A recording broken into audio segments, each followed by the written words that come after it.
श्री जंगी जी बहुत सिद्धि प्राप्त महापुरुष थे।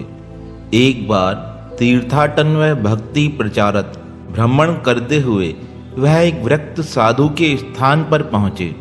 वह स्थानधारी संत बड़े चिंतित थे। उसका कारण यह था, उनका स्थान एक यवन किले के पास था।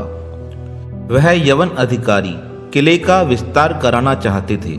अतः उन्होंने स्थानधारी संत से कहा, तुम इस स्थान को छोड़ दो, कहीं दूसरी जगह जाकर रहो। संत अभी निश्चय नहीं कर पाए थे, स्थान छोड़कर कहाँ जाएं। अपनी इस चिंता को वह श्री जंगी जी को सुना ही रहे थे। इतने में बहुत सारे यवन उनके स्थान पर एकत्रित हो उन्हें धमकी देते हुए कहने लगे, तुम्हें कितनी बार कहा है यहाँ से हट जाने के लिए। आज हम तुम्हें यहाँ से हटाकर रहेंगे, तुम यहाँ से और कहीं चले जाओ। श्री जंगी जी ने जब यह बात सुनी उन्हें बड़ा दुख हुआ। वह यवनों को समझाते हुए कहने लगे, अरे तुम संतों महापुरुषों को इस प्रकार परेशान क्यों करते हो। तुम बार बार आते हो, कहते हो यह स्थान छोड़कर कहीं और चले जाएं। अरे यह महापुरुषों का स्थान है, तुम महापुरुषों को अपने स्थान से हटाओगे, तुम्हें बड़ा दुख झेलना पड़ेगा। पर यवन अधिकारी बड़े अभिमानी थे। वह जंगी जी को देखकर कहने लगे, हम इन्हें हजारों बार कह चुके हैं यह स्थान खाली कर दो। तब श्री जंगी जी ने बड़े प्रेम से कहा, यह संत स्थान खाली करने को तैयार है, पर पहले तुम यह बताओ इन्हें दूसरा स्थान कहाँ देने वाले हो। जब तक तुम इन्हें दूसरा स्थान नहीं दोगे, यह महापुरुष यह स्थान खाली करके और कहीं नहीं जाएंगे। तुम लोग जाकर अपने बादशाह से कह दो वह हम लोगों के रहने के लिए स्थान की व्यवस्था कर दे, तब हम यह स्थान खाली करके कहीं और जाएंगे। भक्त जंगी जी की बात सुनकर भी यवनों ने भक्त जी की बात पर ध्यान नहीं दिया और अभिमानवश उस संत जी के स्थान को तोड़ने व गिराने लगे। तब श्री जंगी जी को बहुत क्रोध आ गया। तब भक्त जंगी जी अपना प्रभाव दिखाने के लिए विवश हो गए। वह अपने आसन से उठे, संत जी के ऊपर दया दिखाते हुए और पूछने लगे, बताइए इन यवनों का किला कहाँ है।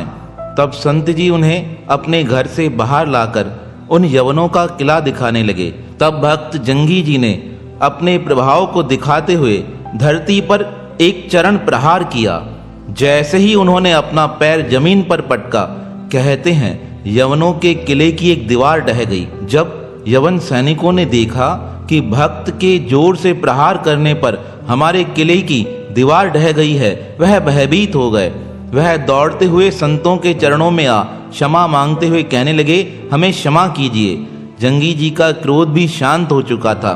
वह बादशाह से कहने लगे, तुमने बड़ा अपराध किया है, तुमने अकारण ही संतों को परेशान करने का प्रयास किया है। यह तो बड़े दयालु हैं, यह तुम्हें कहाँ परेशान करते हैं। तुम लालचवश अपने किले का विस्तार कराना चाहते हो, तुम्हें जहाँ चाहिए जा सकते हो, पर संतों को बिना कारण उठाकर यहाँ से अन्यत्र भेजने का कारण क्या है।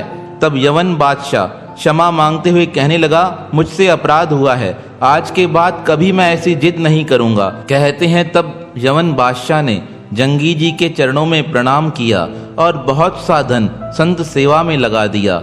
इस प्रकार भक्त जंगी जी ने संतों व संतों के स्थान की सुरक्षा कर दी। तो भक्त जंगी जी जैसे महापुरुष अकारण ही क्रोध नहीं करते हैं। वह क्रोध भी करते हैं तो उसमें जीवों का भला हो जाता है।